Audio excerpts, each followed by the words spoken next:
So we could talk about fertility a little bit.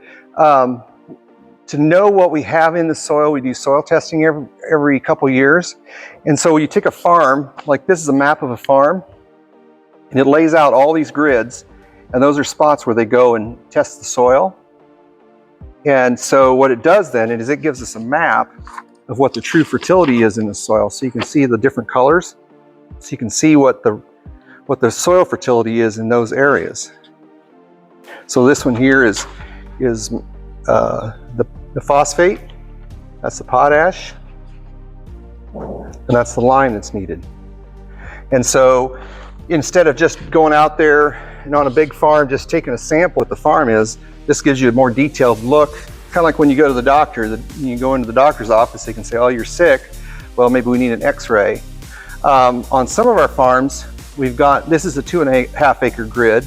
On some of our farms, we've gone down to acre grids, so it's going like from an x-ray to an MRI, so we have a more detailed view of what's truly in the soil. And what that does for us is it gives us a more accurate depiction of what fertilities and where they're at in the field, and it's given us the ability to be able to be more productive. And then once we get these maps made, our local supplier will go out and they'll apply dry fertilizer, and they'll do it in a variable rate. So they got a machine that has 3 different compartments and has 3 different products.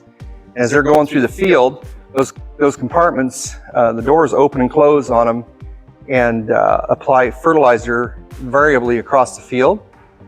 And then when we go put anhydrous, which is that machine back there, we put anhydrous based on the soil's capability to produce. And so this is our initial fertility program. Then when we come through in the spring, we'll put what we call a starter program, which is just a little bit of nitrogen and some potash on and some micronutrients. And that gives that plant a little shot to start off with. And then like what we're doing now, what we were doing this week is we do what's called side dress. So we put our last portion of nitrogen down along, with some potash, boron, zinc, and manganese, which are the micronutrients that plant needs to really balance out its health program. And that gives us the ability to, we've tried to lower our nitrogen and our phosphorus needs by implementing more micronutrients and getting it to the plant right when it needs it throughout its growth period. But we're also putting the right amount of fertility out there based on what's truly in the soil. So what you missed it this morning, but there's a tool now. We can take a leaf of a corn plant, and this tool, they can sample that corn plant and tell you what's actually in that plant.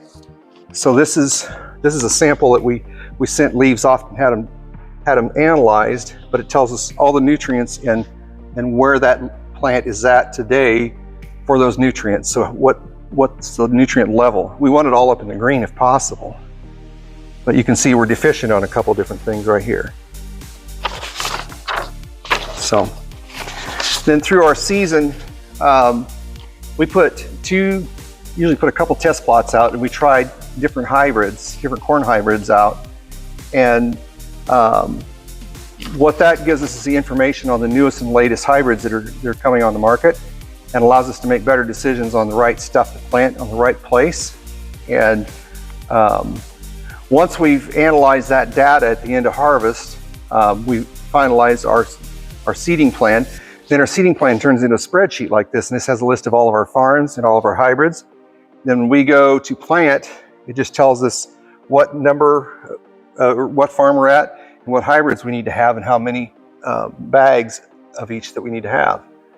And so we're trying to put the right hybrid on the right field, because some hybrids, they need to be on really fertile soils. Some of them can be put on lighter or less productive soils and still be very productive.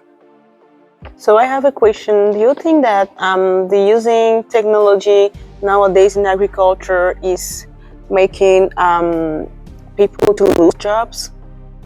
Or do you use less people than before when you didn't have all this technology? Yes, we do use less people than before. The problem in agriculture is we can't find the people to work. There is a shortage of folks to help farmers farm. I know of several people that struggle to get people there to help them put the crop in or take the crop out. So technology is helping us be able to fill that gap.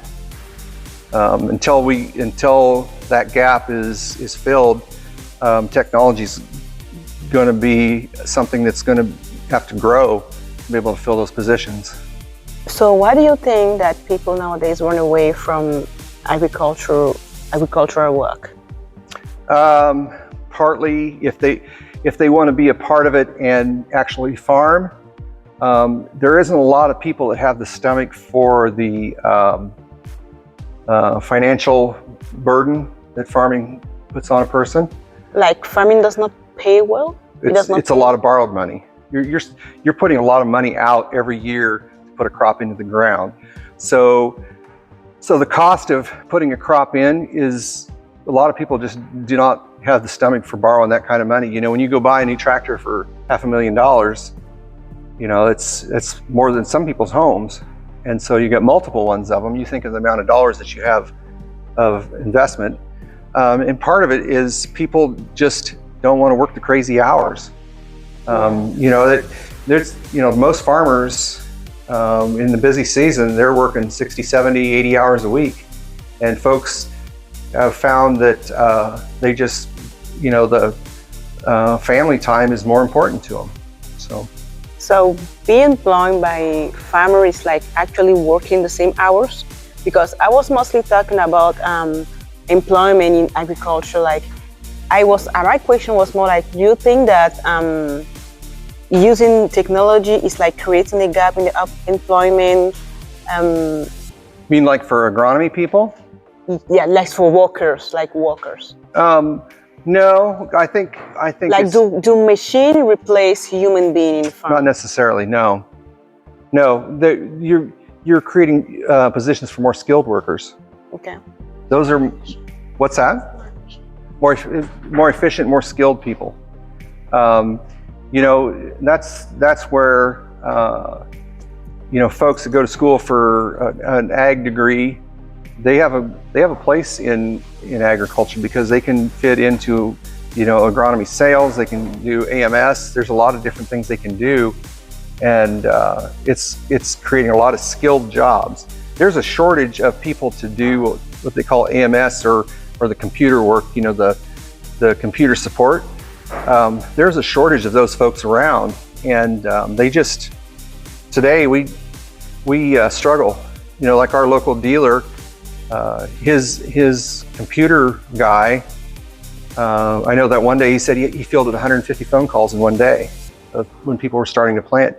You know, it's when people are starting, it's this big rush of need, and then throughout the rest of the season, it's just, you know, putting new systems in tractors and combines and things like that.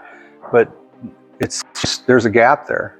So you think that the job market in agriculture is open, and maybe people should maybe get more involved in that, because you guys are lacking folks to work like equipment repair technicians, like mechanics.